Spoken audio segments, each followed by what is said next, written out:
नमस्कार दोस्तों। पोस्टल वाला में एक बार फिर से आप सबका बहुत बहुत स्वागत है। मित्रों, पिछले क्लास में हम लोग सिंपल इंटरेस्ट यानी साधारण ब्याज के 4 क्लास कंप्लीट कर चुके हैं। 4 लेक्चर पूरा हो चुका है। आज आपका ये 5वां लेक्चर है, 5th क्लास है, जो बहुत ही इम्पोर्टेंट होने वाला है एग्जाम के उद्देश्य से, चाहे वो LDCE PASA के लिए हो, चाहे वो पोस्टमैन मेल गार्ड के लिए हो, या फिर चाहे वो MTS के लिए हो।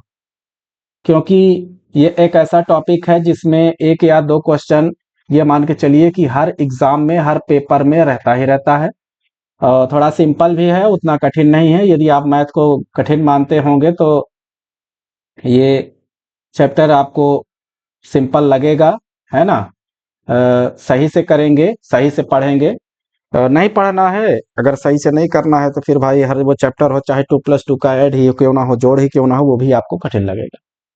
तो आइए प्रैक्टिस में आज 5th क्लास में 8-10 प्रश्न को प्रैक्टिस करेंगे, रूटीन पे लाएंगे, कैसे उसको हल करना है, कैसे इसमें इक्वेशन बनाना है। चलिए, आपके सामने स्क्रीन पर है क्वेश्चन नंबर 33, प्रश्न क्रमांक 33। साधारण ब्याज की वार्षिक दर, साधारण ब्याज की वार्षिक दर जिससे कोई धनराशि 10 वर्ष में स्वयं की 3 गुनी हो जाएगी। इक्वेशन बनाना है, सिंगल इक्वेशन का प्रश्न है ये। फिर से प्रश्न को देख लीजिए। The annual rate of simple interest at which a sum doubles itself in 10 years. 10 वर्ष में स्वयं की दुगनी हो जाएगी। कितने वर्ष में? 10 वर्ष में। चलिए, वार्षिक दर निकालना है। R इक्वल टू क्या होगा, ये हमको कैलकुलेट करना है। सबको पता है SI इक्वल टू क्या होता है, PRT/100 पता है। टाइम कितना दिया गया है, 10 वर्ष दिया गया है। 10 वर्ष में कितना, स्वयं की 2 गुनी हो जाएगी, यानी स्वयं की यानी मूलधन की 2 गुनी हो जाएगी। यानी एक ही बात करें, है ना, 2 गुना हो रहा है। A इक्वल टू कितना हो रहा है, 2P। कितना हो रहा है, 2P, यानी डबल हो रहा है, प्रिंसिपल का 2 गुना हो रहा है। कितने साल में, 10 साल में। तो एक चीज आपको हम बताए थे कि A इक्वल टू होता है प्रिंसिपल प्लस SI, ठीक है। तो 2P इक्वल टू क्या हो जाएगा, प्रिंसिपल प्लस SI। अब फिर आप इसको डायरेक्ट करने लगेंगे, ये समझने के लिए बता रहे हैं। देखिए, SI इक्वल टू क्या हो जाएगा, 2P में एक P माइनस हो जाएगा, SI इक्वल टू हो जाएगा P। आपको हम यहाँ पे डायरेक्ट भी बता सकते थे कि जो आपका SI निकलेगा वो 2P माइनस P हो जाएगा, क्योंकि 2 गुना हो रहा है तो SI इक्वल टू P निकल आएगा। पर यहाँ डायरेक्ट ना बता के आपको हम A equal to P plus SI से, मिश्रधन यानी मूलधन प्लस ब्याज से आपको समझा रहे हैं, ठीक है। तो SI इक्वल टू होता है PRT/100। इस फार्मूले पे रखिए। सिंपल इंटरेस्ट कितना मिला, P मिला है। P को P ही रहने दीजिए, R को R ही रहने दीजिए, क्योंकि R ही तो हमको निकालना है, और T को आप 10 कर दीजिए। यहाँ पे 100 करिए, ठीक। 100 जब करेंगे तो प्रिंसिपल से प्रिंसिपल कट जाएगा, और 10 एक कम 10, 10 का हम 100 होता है, तो 1 इक्वल टू R/10 हो गया। यदि R की बात करें तो R इक्वल टू 10 एक कम 10, तेरिया गुणा करेंगे, क्रॉस मल्टीप्लीकेशन, तो R इक्वल टू आपको मिल जाएगा 10% प्रति वर्ष, ठीक है। तो इसका राइट आंसर क्या हो जाएगा, 10%। तो इस तरह के प्रश्न विभाग द्वारा अक्सर घुमा फिरा के इधर उधर करके पूछा जाता है। कंफ्यूजन में नहीं रखना है, दिमाग को स्थायी रखिए, एकदम कूल माइंड रखिए। जब माइंड आपका कूल रहेगा तो अपने आप कैलकुलेशन निकलता रहेगा, without any depression, without any tension. आप ये एग्जाम देते समय भूल ही जाइए कि हम एग्जाम में बैठे हैं। आप ये मान के चलिए कि घर में बैठे हैं ना, उसी तरह से जैसे हम प्रैक्टिस करते हैं, उसी तरह से ही आपको क्वेश्चन को सॉल्व करना है, ठीक है।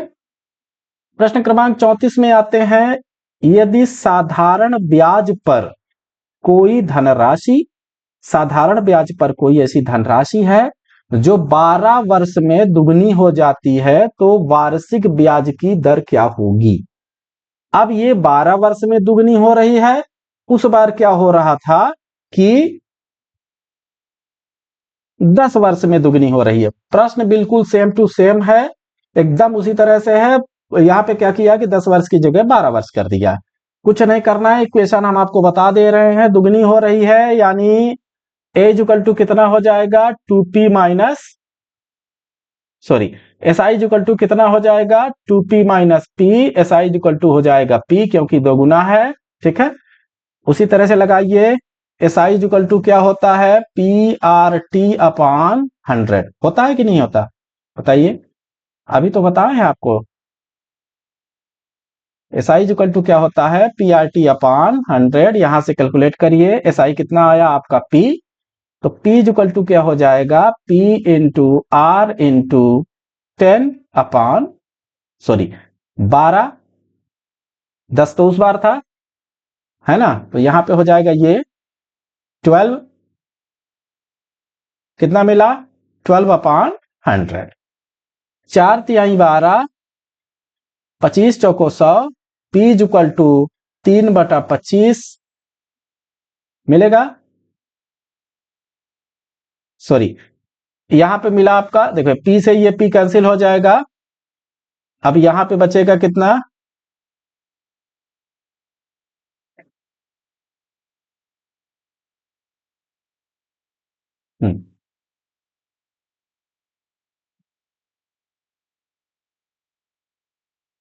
चलिए p से p आपका कट गया 25 चौको 100, 4 तिहाई 12, तो p equal to r equal to कितना हो जाएगा, या इसको ऐसे कर लीजिए 1 is equal to 3r upon 25, तो 3r इज इक्वल टू 25, तो r is equal to 25/3%, right option कितना हो जाएगा सी। ठीक है, ऐसे इसको कैलकुलेट करना है। चलिए प्रश्न क्रमांक 35 देखिए, स्क्रीन पर है, पढ़िए इसको, समझिए थोड़ा सा। यदि 12,000 रुपए की धनराशि को दो भागों में बांटा जाए, कितने भागों में बांटना है भैया, दो भाग में बांटना है, ताकि पहले भाग के 3 वर्ष का 12% वार्षिक दर से, दूसरे भाग के 4.5 वर्ष का 16% वार्षिक दर से साधारण ब्याज के बराबर हो, तो बड़ा वाला भाग क्या होगा। प्रश्न देखने में कितना बड़ा लग रहा है, यह इतना बड़ा लग रहा है, क्योंकि बोथ लैंग्वेज में दिया गया है इसलिए थोड़ा सा और बड़ा लग रहा है, पर ये उसमें उतना चीज है नहीं, सिंगल इक्वेशन का प्रश्न है, सिंगल इक्वेशन में इसको सॉल्व करना है। बोल रहा है कि कोई 12,000 की धनराशि है, दो हिस्सों में उसको बांटना है, कितने हिस्सों में बांटना है, दो हिस्सों में बांटना है।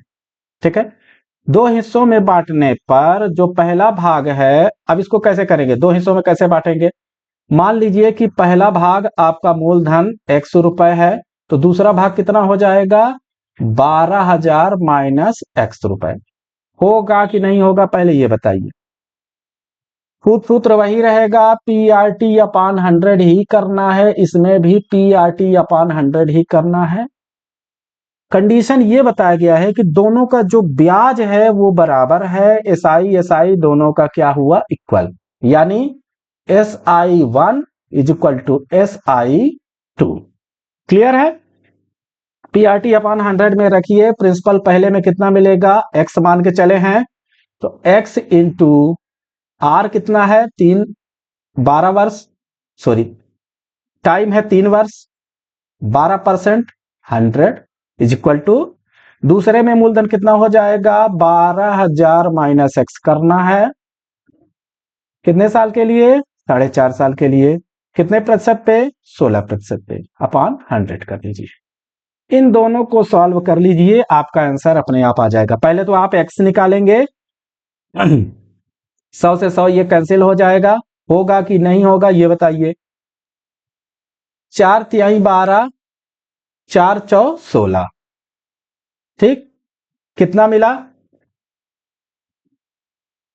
चलिए देखिए, यह आ गया आपका x into 3 into 3 is equal to 12,000 minus x into 45/10 कर दीजिए, अब डेसिमल हटा लीजिए, इंटू बचा आपका 4, बचेगा 5 दूनी 10, 5 नमा 45, 2 अक्कम 2, 2 दूना 4, कितना मिला?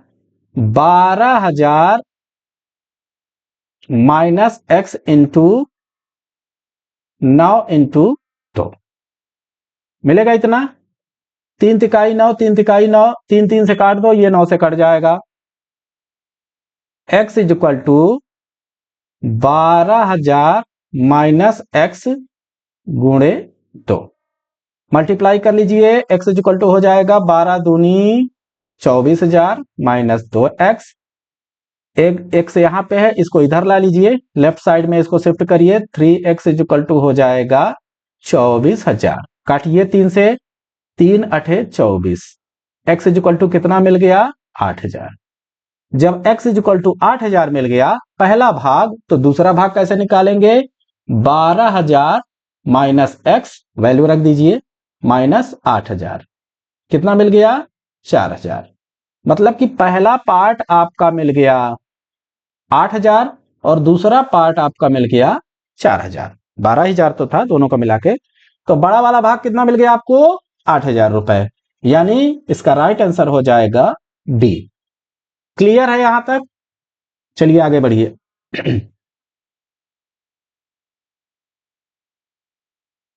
प्रश्न क्रमांक 36 में आते हैं। साधारण ब्याज की किस वार्षिक दर से कोई धनराशि 4 वर्ष में स्वयं के 7/4 के बराबर हो जाएगी?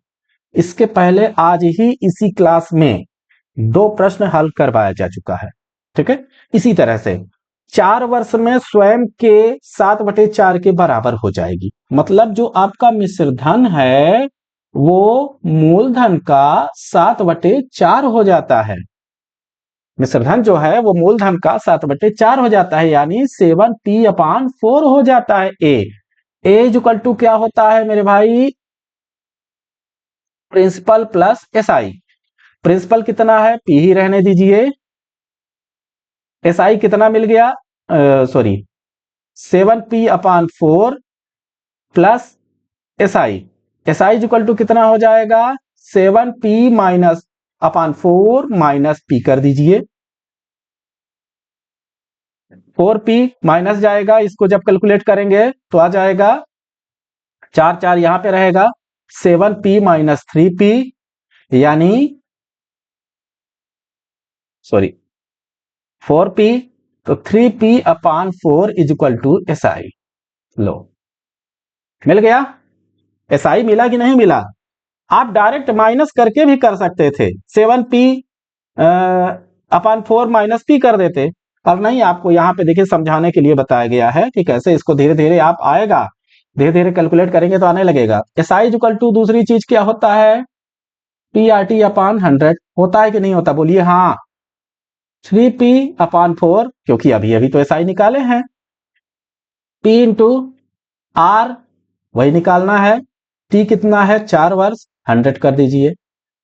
4 एकम 4, 25 चौको 100 होता है। पी से पी कटा। अब यहां पे मिल गया आपका 3 इज इक्वल टू 4r/25, यानी r इज इक्वल टू निकल जाएगा 25 तिहाई 75/4। कितना मिल जाएगा? 75/4 मिलेगा कि नहीं मिलेगा? तो यही तो राइट आंसर है मेरे भाई। इसको पॉइंट में भी दे सकता है ऑप्शन में, ध्यान दीजिएगा, जरूरी नहीं है। अब इसको पॉइंट में कैसे कन्वर्ट करेंगे? 75 में 4 से डिवाइड कर दीजिए, पॉइंट में आंसर आ जाएगा। राइट आंसर हो जाएगा इसका सी। ऐसे कैलकुलेट करना। इस तरह के प्रश्न में जो आपका दिया रहता है कि कितने वर्ष में इतना गुना हो जाता है तो उसका रेट ऑफ इंटरेस्ट क्या होगा, इस पे टाइम भी दे सकता था, टाइम भी वो पूछ सकता था कि 4% रेट ऑफ इंटरेस्ट में कितने वर्ष में वह 7/4 का कितने भाग का हो जाएगा उसका प्रिंसिपल का। ठीक है, प्रश्न है, कहीं भी दे सकता है। आप प्रैक्टिस करते रहिएगा, प्रैक्टिस करेंगे आपके आंसर आने शुरू हो जाएंगे। प्रश्न क्रमांक 37। कोई धनराशि है जो साधारण ब्याज की किसी वार्षिक दर से 5 वर्ष में दुगनी हो जाती है तथा किसी अन्य दर से 12 वर्ष में वो तिगुनी हो जाती है, तो कम ब्याज की दर क्या होगा? डबल इक्वेशन है, पहला इक्वेशन यहां से बनेगा, दूसरा इक्वेशन यहां से बनेगा। कुछ नहीं है, जैसा अभी आप किए हैं उसी का ये दो रूप है भाई। दोनों में आप रेट ऑफ इंटरेस्ट निकाल लीजिए, जिसका कम होगा कम ब्याज की दर क्या होगी वही आंसर हो जाएगा। पहले इक्वेशन में सॉल्व करिए, 5 वर्ष में दुगना होता है, यानी एस आई इक्वल टू क्या हो जाएगा, 2 गुना हो जाता है 2p minus P. S I equal to निकल आया p। S I equal to क्या होता है, P R T upon 100। S I कितना है, p मिला है, p को p ही रहने दीजिए, r ही तो निकालना है। टाइम 5 वर्ष में 100 कर दीजिए, p से p कटा, 5 एक कम 5, 20 पंचे 100। तो r कितना मिल गया, r1 कर दीजिए, इसको r2 भी निकालना है ना, तो r1 कितना मिल गया, 20%। दूसरे इक्वेशन में, तथा किसी अन्य दर से 12 वर्ष में तिगुनी हो जाती है। तिगुने का मतलब क्या होता है, एस आई इक्वल टू क्या हो जाएगा, 3p minus P, 2p। S I equal to अब क्या रखेंगे, 2p डायरेक्ट अब कर रहे हैं यहाँ पे, देखिए मिश्र धन इक्वल टू मूलधन धन ब्याज, ये सब नहीं कर रहे हैं, ठीक है, अब वो समझ गया। अब डायरेक्ट करिए, S I equal to 3p minus P, S I equal to हो जाएगा 2p। यहां से कैलकुलेट करिए, एस आई इक्वल टू होता है P R T upon 100। S I कितना मिला सेकंड इक्वेशन में, 2p is equal to p into इसको r2 कर दीजिए। टाइम कितना दिया है, 12 वर्ष में, 100 कर दीजिए। 4 तिहाई 12, 25 चौको 100, p से p कटा, तो 2 is equal to 3r2 upon 25। r2 is equal to हो जाएगा 50/3, हो जाएगा 50/3। इसको जब आप करेंगे 50/3 में भाग देंगे, तो 50 में 3 से भाग दीजिए, 3 एक कम 3, 2 बचा, 3 छंग 18, तो है ना, फिर 3 छंग 18, मतलब कि R2 इज इक्वल टू कितना मिल जाएगा, 16.67 कर दीजिए परसेंट। अब R1 मिला 20%, R2 मिला 16.7% या 16.67%। तो बड़ा कौन सा है मेरे भाई, बड़ा तो बताओ, छोटा है कौन सा बड़ा है, R2 छोटा है, R1 बड़ा है, जो छोटा है उसी का हमको आंसर देना है। क्योंकि बड़े वाले का भी ऑप्शन दिया है, धोखे से इसमें ना कर देना, क्योंकि ऑप्शन में दिया है 20%, ये राइट आंसर नहीं होगा। राइट आंसर हो जाएगा इसका डी, 50/3% या 16.67%। क्योंकि जो R2 है सेकंड नंबर पे जो हमको रेट ऑफ इंटरेस्ट मिला है वो R1 से कम है, और कम वाले को ही सही आंसर में रखना है, ठीक है। क्वेश्चन नंबर 38,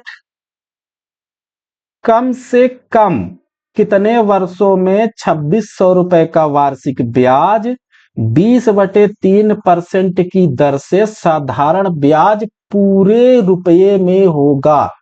अब इसमें कुछ लोग तो देखिए परेशान हो गए होंगे कि पूरे रुपये में होगा, इसका क्या मतलब है।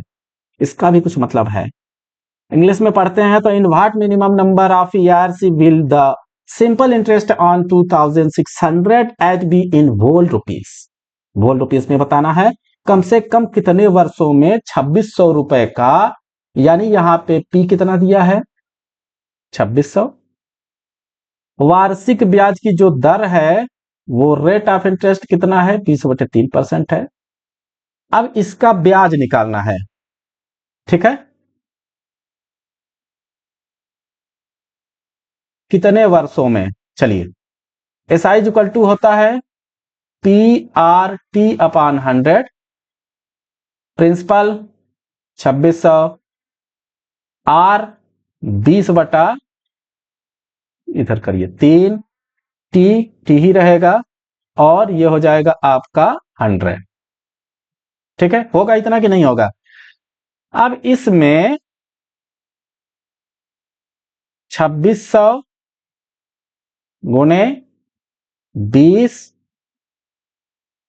3 को नीचे ले लीजिए, नीचे आ जाएगा, इंटू 100 इंटू टाइम। कितने में निकालना है, साधारण ब्याज पूरे रुपए में होगा, जो साधारण ब्याज होगा वो पहले निकालिए। चलिए 2 जीरो काटिए, इसको 2 जीरो काटिए, काट दिए, कितना मिल गया? 26 दूना कितना होता है? 52। 520 अपान 3 इंटू टाइम। हुआ कि नहीं हुआ?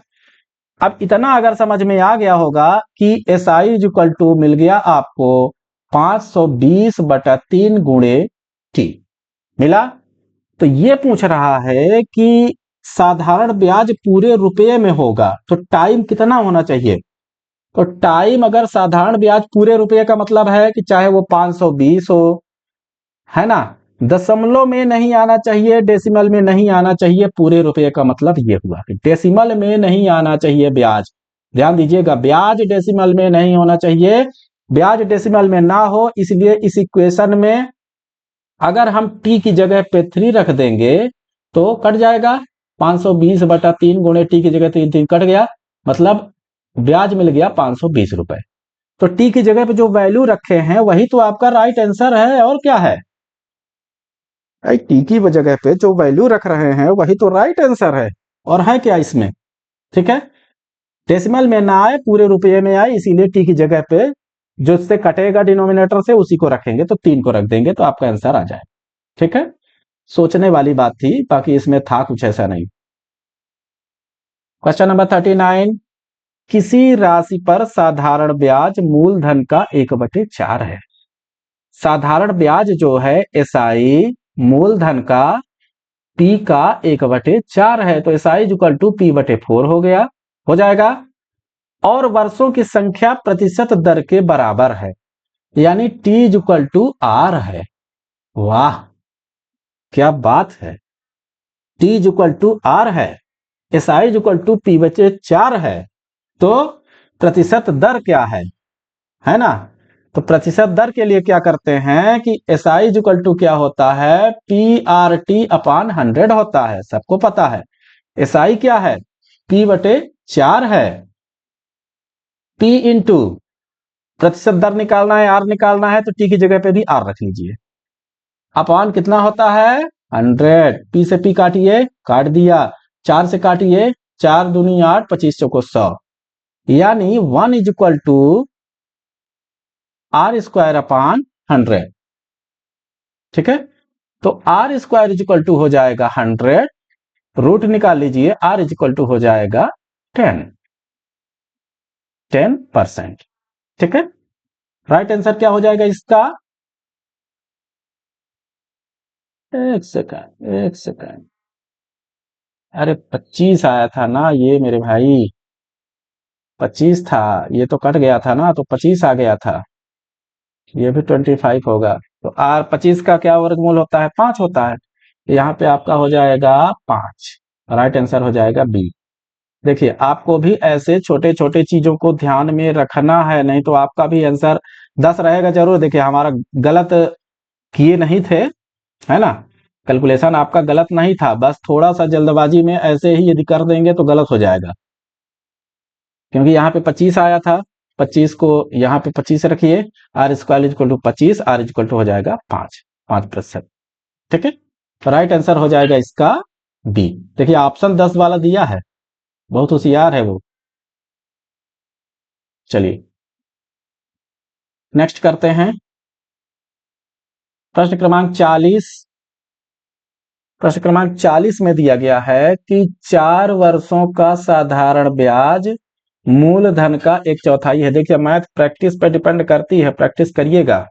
हमारे क्लास लेने के बाद भी आप ये ना सोचिए कि इतने क्वेश्चन कर लिए तो इतने में आपका बंटाधार हो जाएगा, कुछ नहीं होगा, उल्टा पुल्टा हो जाएगा। आप प्रैक्टिस खुद से करिएगा, हम आपको एमसीक्यू दे देंगे, वहां से आप प्रैक्टिस करिए, है ना, रेगुलर प्रैक्टिस करिए, मैथ्स को अपने लाइन में लिए रहिए। और जिनका मैथ्स थोड़ा सा कमजोर है, उनको लगता है कि हमें मैथ्स में दिक्कत होती है, तो आपको ज्यादा प्रैक्टिस की जरूरत है।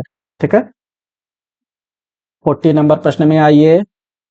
4 वर्षों का साधारण ब्याज मूलधन का 1/4 है, उसी दर से किस राशि का मिश्र धन 2 वर्ष में 450 रुपए हो जाएगा? पहले आपको दर निकालना है, डबल इक्वेशन वाला प्रश्न है, इक्वेशन यहां से, दूसरा इक्वेशन यहां से बनेगा। कैसे? देखिए बता रहे हैं कैसे। चलिए, 4 वर्षों का साधारण ब्याज मूलधन का 1/4 है। मतलब जो 4 वर्ष का एसआई है, साधारण ब्याज है, वो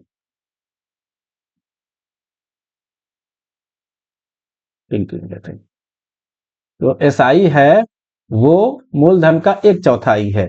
यानी प्रिंसिपल का 1/4 है, तो एसआई कितना हो गया? P/4। ठीक है। 4 वर्षों का जो साधारण ब्याज है वो मूलधन का 1/4 है। अब यहाँ पे आपको पहले रेट ऑफ इंटरेस्ट निकालना है। एसआई इज इक्वल टू, पहला equation, PRT/100। SI P/4, PR, R ही निकालना है, टाइम 4 वर्षों का 100 कर दीजिए। P से P कटा, 4 एकम 4,